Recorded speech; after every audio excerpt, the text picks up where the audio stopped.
When I was a little girl, my grandmother would start her day at the kitchen table with a cup of coffee. And when I would wake up, I would join her at that table.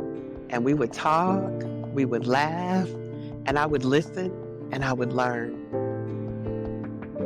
Sometimes she would talk to her girlfriends, and I would soak it all in. They talked about life, they talked about love, but mostly she talked about being ferociously her, being her authentic self in a world that didn't always accept who she was, how she was, or that she was. But she didn't let that stop her. She made shift happen anyway. My granny's not with us anymore, but that doesn't mean the laughing and the learning has to stop. Join me, ladies and gentlemen, at my kitchen table, and let's keep talking shift. You're listening to Talking Shift, the podcast, with your host, Marissa Q. Payne. Talking Shift is a trademarked production of Marissa Q. Payne International, your source for coaching and consulting when you need a major shift in life or leadership. Have bag, will travel. For more information, visit MarissaQPayne.com. Get you some good friends when you're going through your shift. That's the message here. For now, listen, learn, and laugh with your host, Marissa Q. Payne. Emphasis on at the moment. Hey family, welcome back to Talking Shift, the podcast. I am, of course, your favorite host, Marissa Q. Payne. Listen, my heart loves to be disruptive to things that are harmful to us, to things that people carry judgment about, that they shouldn't carry judgment about, things that are normal, things that are people's, everyday experience that tend to carry shame with them or guilt that people, end up regretting and that are necessary in our lives. Things like divorce, for example, which is why I speak about mine so openly. Things like, breakups and hardships, abuse, just the stigma around mental health. Those are the kinds of things that I love talking about here in the Shift community because it's necessary. And I hate people feeling like they can't come out and can't speak their truth and live their truth when they are going through, when I know it's normal, when I know that it's happening on an everyday basis. And I am so excited about our guest today, who is a super shero as far as I'm concerned, because she and I are going to talk about one of those shifts. Britney Harris. You come across people, I don't always know my guests personally, but generally speaking, I have encountered them. And Britney Marie Harris, I do know, and I lightly, because I have encountered her. We have shared business space a few times. But what I love about encountering people is that you get to know energy, and her energy brings me so much joy. Like, her spirit is just lights up a room. Her smile lights up a room. Her heart lights up every room that she encounters. She is, Britney, how many years young are you? I am 32 years young. 32 years young. She is young, honey. That's young for me. And she is taking the world by storm. She is an entrepreneur. She's a fierce speaker. I see her actively involved in her sorority, which happens to not be the sorority that I chose to join, but I still got love for them. But she's a passionate speaker dedicated to helping women confront their fears and insecurities to leap into their personal and professional goals. As a passionate authority on self-empowerment and strategy, she's committed to eradicating self-limiting beliefs and shame while being courageous. We are going to talk women's health, women's right, and some courageous decisions Britney has made in her own life. Welcome to the Talking Shift stage, Britney Marie Harris. Hi, Queen. Thank you so much. Listen, I was holding back my tears. Thank you so much for all of that. It is such an honor to share space with you. Like, queens recognize queens, good energy recognizes great energy. So I'm so grateful to be here with you. I'm so happy. So yeah, I don't know why you're crying. You could tell us why you would be crying already. I'd love to hear that. But funny story. So, Brittany and I were together earlier this year after I was coming back from a vacation, and she's in the Florida area. So I was like, oh, hey, let's get together. And she told me that she had an interest in answering and being on the podcast. And she was nervous. Don't know. You got to explain that. But instead, she wound up on another platform for Sarah Jakes Roberts. So she ended up making her reveal on a platform that was like, one could argue was much larger than mine at the moment, which I thought was awesome. But I was like, you still have to come back, right? Right. But you go ahead and tell the story in your own way. Yeah, so I saw that you had posted about the podcast coming and you were doing it. And I was like, oh my God, I have been praying. I promise you, I have been praying, God, reveal to me the perfect opportunity at the right time with the right person when I should share, because I knew that I was close. Like, I knew that it was time. Yeah. I just knew that the positioning of it had to be right. And then out pops Talking Shift, the podcast. And I kept putting it off because I was afraid. But I was going through my notes today and I saw everything that I had already written. I saw all the information. I had the link saved because it was my intention. And then the Sarah thing came up and it was just on a whim. And I think I submitted to that because I didn't actually believe that I was going to get it, just to validate my fear of, no, don't share that. So doing that was kind of it was almost a trick. Like, who am I, right, to trick God? I was like, yeah, if you want me to share this, let this happen, not actually believing he was going to let it happen. I felt like your podcast was more real. It was more real, which made it scarier. Whereas with being on a national platform, they're not going to pick me. Like, no. Yeah. And so when it happened, I was like, oh, God, I was just playing. Ha ha, joke's on you. Exactly. Exactly. So did that. And then I still knew that I could hide, though, because they don't know me. They're not going to dig. They're only going to be satisfied with whatever I share because they'll know that is truth. Wow. So when I met with you and I mentioned it to you, I was like, okay, just put it out there, put it in the atmosphere, see what happens. And here we are. So I'm happy to be here finally. And I'm so happy you got that stage because, you deserve it and the story deserves it. And one of the things I had questions for you, right, about, because I saw it, the promo, and I was so proud and sharing. And I was like, but I got some more questions. There were some things I missed in that story, right? Yeah. And so we get to dig into it in the Talking Shift way. And I'm so excited.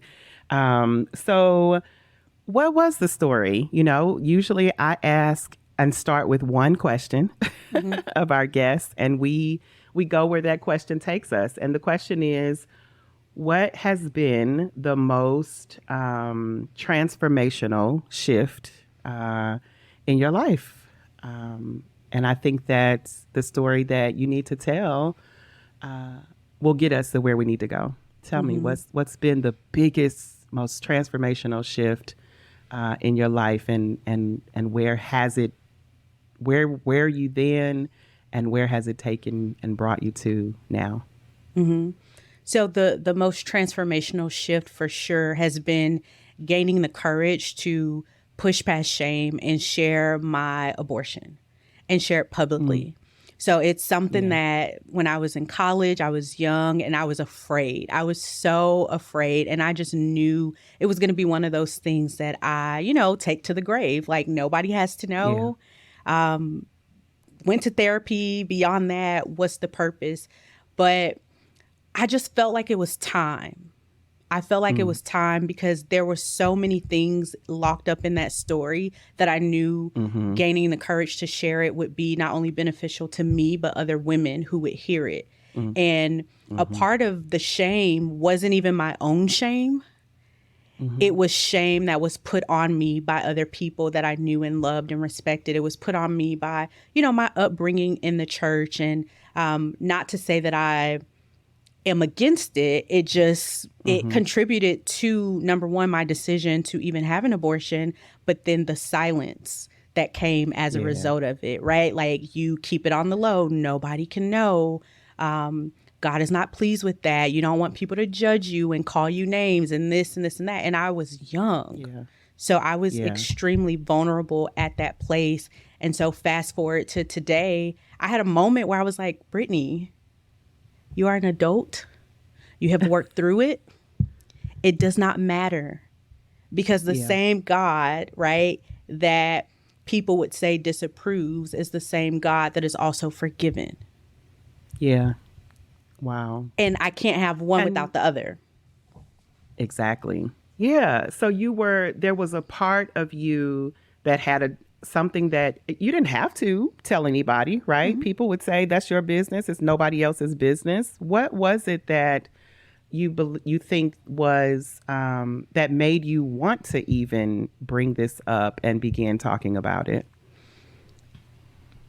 Because for me, I wish that I had other women around me who were talking about their stories.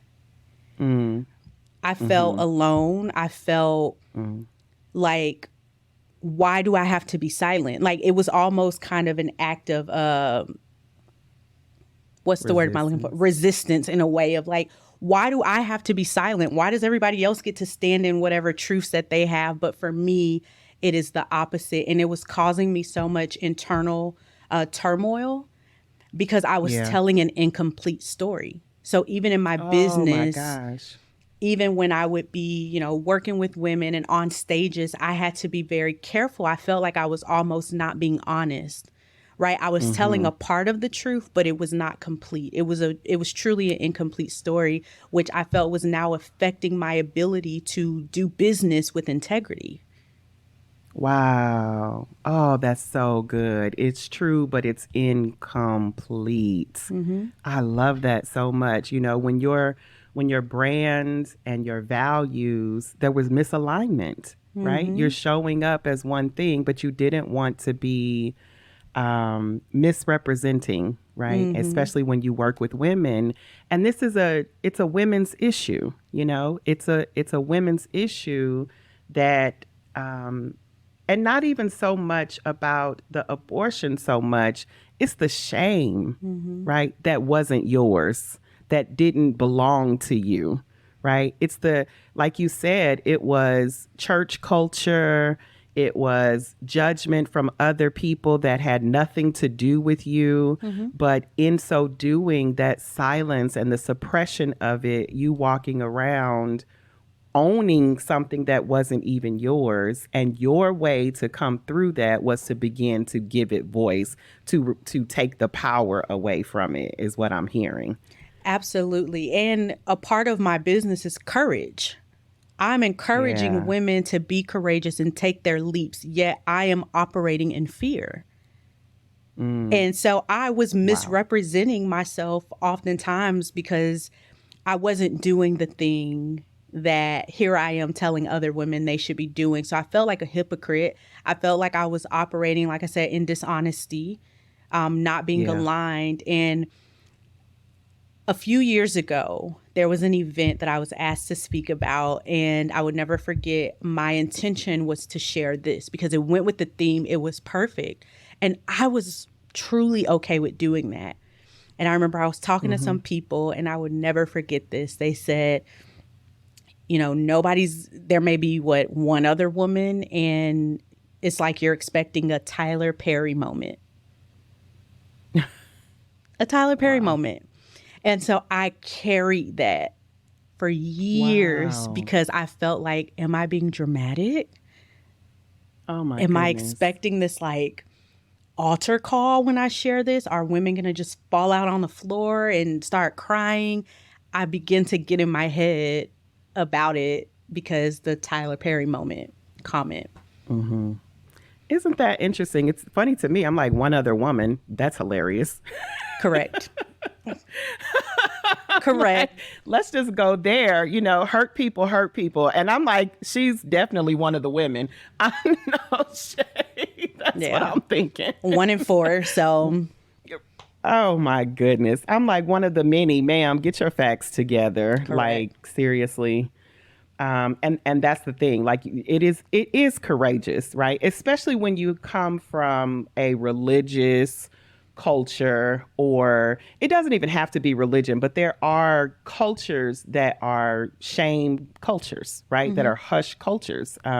Religion and honestly, Black community culture we have a tendency to evoke shame on a lot of things, you know. So and to, you know, the shift movement is all about unlearning and disrupting things that don't serve us anymore. Shame is one of those emotions that has harmed us, you know.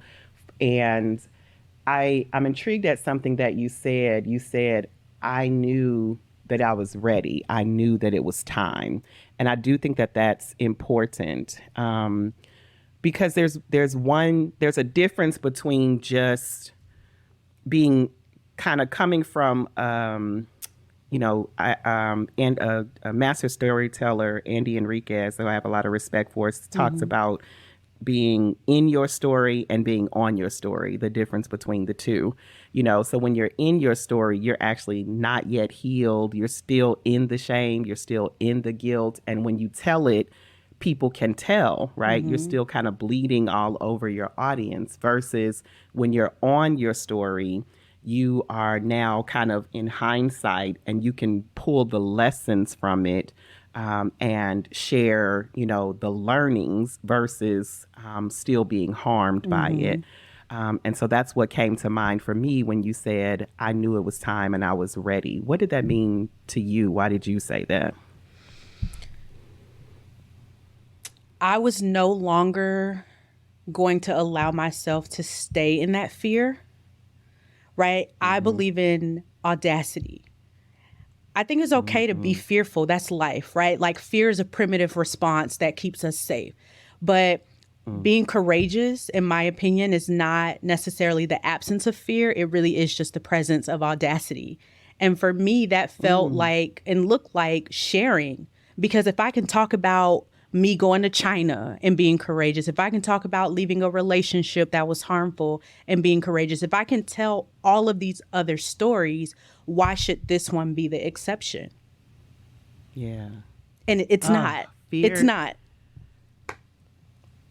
Courage is the presence of, it's not the absence of fear. It's the presence of audacity is one of my favorite words. Audacity is one of my favorite words in the world. And that's what it's about. It's the audacity to still love yourself, right? To show up authentically and not care, right? Not so much that you don't care in the spirit of, you know, meanness, but not be moved or shifted because of the judgment of other people. Because ultimately we know that when people judge, it really doesn't have anything to do with us. Right. It's more about them anyway, you know? And so I think that that's one of the, you know, realizations that's necessary to help people actually make those shifts.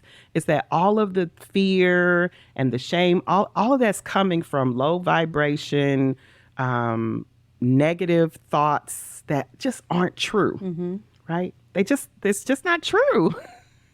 Absolutely. And when you recognize what you're really dealing with and you lean into what's the worst that can happen, that's where liberty is. Yeah. Yeah, I had to accept through the years, and this is what really allowed me to just go full force, even in the presence of a little bit of fear, was understanding and truly accepting that perfection doesn't exist, right? And then also grace can meet me wherever I am. So anything that anyone will say to me about me, it doesn't matter, because I'm not striving to be perfect, and I'm not striving to be in anybody's good graces, right? When we go back to God, God is a forgiving God. End of story. That's literally where the story ends. And I understand I oversimplified it, and it doesn't always feel that simple, but the reality is that it is. The reality is that it is. So how are you feeling on the other side of now beginning to talk openly and freely about the totality of your story? I feel unstoppable. Woo! Yeah. Like, it's this quote by Brene Brown. I absolutely love it. She says, shame needs 3 things to grow: secrecy, silence, and judgment. And when you are able to share your truth, the hardest truth, nobody can hold anything over you. When you are willing to accept it and work through it and stand in it as long as you need to, but, ultimately do the work and own it, it feels like I unlocked a new level, if you will. The level that I was playing at, that I thought was, good for where I was. I was like, oh, that was beautiful. That was cute almost. That was cute. Yeah, that was so cute. Like, now I feel like I am the true embodiment of what I've been talking about, because it's been on my heart to share for at least the last 5 years, 6 years. Wow. And to finally do it, I'm like, it's only going up from here. It's only going to get better. You better make shift happen, girl. Yeah. I love that. Secrecy, silence, and judgment. Yeah. Shame keeps us stuck. It keeps us stuck. And I realize as well that it wasn't just the abortion or like in my personal life. It literally affected me in so many other ways that I carried. Like, I thought it was just this one isolated part of me or part of my story, but it translated to so many other things that I walked with that shame over me. How I did relationships, how I did business, all of the things. It was operating from a place of shame and fear and this idea that I had to be perfect. So I wouldn't get anything done because it wasn't 100%. Wow. Why do you think, I think we are humans, people, church community in general, religious people, like I said, are selective in what they judge. Why do you have thoughts about why abortion, why we're so selective about the things that we choose to be judgmental about? I think it just speaks to human nature. It's easy to condemn what you don't struggle with. It's easy to condemn what's not your story. It's a good way to redirect away from yourself and onto other people. So as long as I'm focused on you and what's bad for you, it makes my stuff more acceptable. my stuff is not as It's bad. so hypocritical. Right. My stuff is not as bad or as heavy because you had an abortion. It's human nature. I'm like, you may be abusing. There's it's so many things that can be judged, right? I say love more, judge less. And the thing, I think that people put a narrative on it and a story, right? And what we know is that there are so many reasons, circumstances, conditions for which people may choose that as a choice and an option for them. Every age, race, color, creed, stage, social, economic. Yeah. That becomes a choice for women, for couples, married, single. There's so many wide-ranging reasons that is none of people's business, not their reality. But I think people put a stigma, right? It's so convenient to put a stigma on it. And like I said, it's usually and often a diversion from our own issues. Absolutely. And I think the more we talk and lift that can, or, just lift the veil off of it, at least that's my mission. It frees the next person from having to experience just a little bit less of that shame. You went more than a decade, carrying that. And for what? For what? And for what? So what message do you have for the woman who, and of course, I'm a little, passionate about women's health and reproductive rights, but what message do you have for the woman who now, has to add to the challenge, may have political, challenges in different states and other issues, but that is wrestling as you were wrestling. What message do you have for her now? That's a good question. I often say that I did the best with what I had and with what I knew. And the only thing that I have for any woman who's wrestling with anything is do the best that you have. Do the best that you can with what you have. Do the absolute best that you can with what you have, however that looks for you. However that looks for you. Again, it's so easy. It's so easy to tell women what they should do, how they should respond. But something that I learned that has helped me also to operate in more love is you never know until you know. You never know what you will do, how you will respond until you are in a situation, however that looks. And so I will always encourage anyone to do the absolute best with what you have, where you are, because that's all you can do. That's all you can do. Silence the voices around you and find your own. Your voice may sound different from somebody else's, but it's the voice that matters. It's the voice that you should follow. And, I am a woman of faith. I'm very big on my faith and my beliefs. And, I believe that God will cover you and grace can meet you wherever you are through whatever season. Do you feel like you made the right decision for you? I do. I made the right decision for me, for where I was in life. Absolutely. I did my absolute best with what I had. And I am so okay with that. And I would do it again. You hear me? And I would do it again. That's a girl. Yeah. And that's when I talk openly, I'm very clear that whether it's an abortion or not, whether it's a divorce, whatever it looks like for you, whatever your leap, however it looks for you, stand in it. Yeah. Stand in it. It's your truth. And you don't need It's your truth. We get one life to live, just one. Mm-hmm.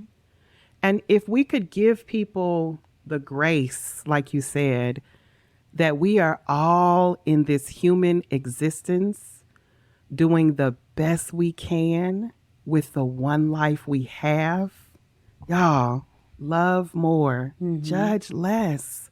Know that we are all doing the very best we can with the one life that we have. If we showed up to humanity with that attitude and spirit, you know, man, it would just make it easier for us to coexist in the world. Just trust that your sister, your brother is making the best decision for what they are wrestling with. We never have a full picture of what's going on. So just trust that they're doing the best they can, you know. and love them and that's through not it. to excuse, love them through it, you know, things like, you know, abuse and things of that nature. And even in those circumstances, often the aggressor they're still doing the best that they know. That doesn't excuse that. We have to get people out of dangerous environments, for sure. But man, we could make it easier on each other if we just give people grace. Literally. and trust that just like you, they doing the best they can with what they have. They can. They're doing their absolute best. And whoever is listening to this, you did your best with what you had, and you're still doing your best. And it's so important that we not allow judgment, shame, the critics, to keep us from operating fully where God has us and where he's taking us. And that's what courage is. Yeah. I love what you said, you know, because it's not easy. It's not easy because we don't live in a world that's like that yet. Absolutely. Right. So what advice do you have for people in the meantime for how to walk in courage? Because like you said, that fear, sometimes the fear is real. People will judge you. They will. Right. People will give you bad advice and say, oh, what you think is going to be a Tyler Perry moment? You know, they will shame you. But we're talking about being courageous anyway. Yeah. How do you do that? How did you get to that place where you could love yourself in the mirror, show up, speak your truth, and keep going despite the critics? Ooh, that's a good one. I called in reinforcement.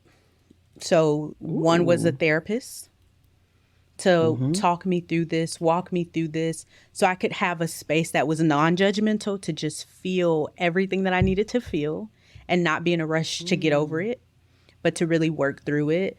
It's also a safe space with like my peers or my friends. I had one person who is incredible in my life, like incredible, a sister friend who knew my story. And I would sometimes be like, okay, hey, I just need to get something off my chest. Okay. No judgment.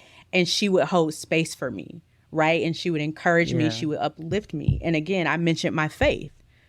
I really began to understand the character of God and how I had painted him in a different light, and how I allowed myself to believe that he was just this angry God who hated us, who would never bless us. Like once you mess up, that's the end.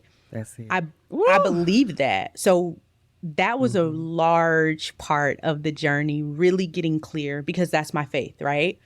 And just continuing to do the work. And then I had to realize, listen, the people who are saying these things to me, they have the same stories. They're just not talking about them. They do. Yeah, they're just not talking about them. And I also had to give them grace, because I understand why you're telling me to be quiet, because somebody told you to be quiet. Somebody silenced your voice and now you think that's normal. So feel what you need to feel. Focus on the goal. What is it that you're trying to do? And make a plan. Surround yourself with people who love you, who will uplift you, who will not make you feel like you are worthless. Yeah. So find good community. Chew the meat and spit out the bones, my grandma would say. Period. Because it's going to be there, and take the good and get rid of the other stuff and dust your shoulders off and keep it moving. I love it. That's all you can do. You have been such a blessing. You have been such a blessing to us. I believe that there are great stages for you. I love that you were like it's innumerable what's available to me now. The world is open, and I'm excited to be a part and to watch it. I'm gonna be right there like, I know her. Yeah, you're going to be backstage with me in the green room. And where can the people connect with you? Because I know they will, and I know that there will be tons that want to and tons that want you on their stage. Tell us how to reach you. Yes, you can reach me through my website, which is BritneyHarris.com. Britney is spelled like Britney Spears. And also my social media is the @ Be Empowered in the number 2. So the letter B, the letter M, powered with the D at the end and the number 2. And I just look forward to meeting y'all, connecting. I love to meet other people who are on this same journey, right? Of just wanting to push past shame and just take their leap. And I am available as a resource to coach you through that. So I look forward to it. I love it. Thank you so much for having the audacity to tell your story. I feel more courageous to keep pushing in my own journey. Love you, girl. I love you. Thank you for creating the space for us. You've been listening to Talking Shift, the podcast with your host, Marissa Q. Payne. If you enjoyed this episode, please share it with a friend, like or subscribe for future episodes, and leave us a review.